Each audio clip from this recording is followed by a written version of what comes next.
हम कह रहे हैं कि अगर वक्फ बोर्ड की जमीन है तो कागज पेश करें। जेपीसी की बैठक में तो हमने यही बात कही कि भाई आप लोग कह रहे हैं तो आप लोग कागज प्रस्तुत करिए, सरकार कागज देख करके बताएगी। हम तो कह रहे हैं कि 1359 फसली में जिसके नाम से जो है वो ले लें। अगर उसके बाद भी उनके नाम से है, 1359 फसली के बाद की भी बात अगर करें तो उनके नाम से तो कागज प्रस्तुत करें, मौखिक तो होगा नहीं।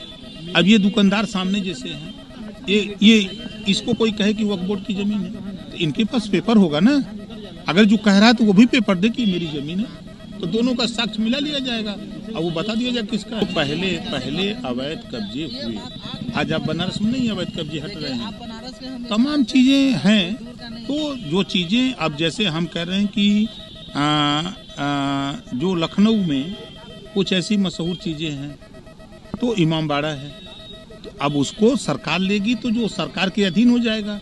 जो लोग जाएंगे वहाँ घूमने टहलने देखने जो शुल्क लगता है तो वो शुल्क सरकार वसूलेगी। जागो तभी सवेरा है। अब सरकार ने जब कंप्लेन हुए चारों तरफ से, जो वक्फ बोर्ड के चेयरमैन की शिकायत आने लगी कि ये लोग जमीनों के गलत तरीके से बेच रहे हैं, खरीद रहे हैं, तो जब उसकी शिकायत आई तो उस पर जांच हुई। तो जांच में ये पाया गया कि ये लोग गलत तरीके से धंधा कर रहे हैं, तो उस पर विराम लगाने की बात होने लगी कि भाई अगर जमीन है वक्फ बोर्ड की तो वो गरीब मुसलमान हो, नौजवान हो, महिला हो, सबको उसका लाभ सबको मिले।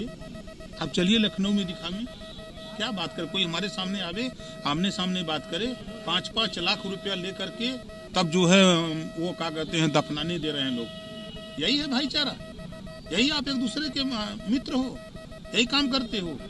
जब एक तरफ भाईचारा की बात है, जब वो ऑलरेडी वहां दफनाने के लिए जमीन इलाट है, जब दफनाने के इलाट है तो फिर आप पैसा क्यों ले रहे भैया था ना। जब आप ये कह रहे हैं कि जो वक्फ बोर्ड के लोग हैं वो खुद आगे आए और जो वही लोग विरोध कर रहे हैं जो कब्जा किए हुए हैं।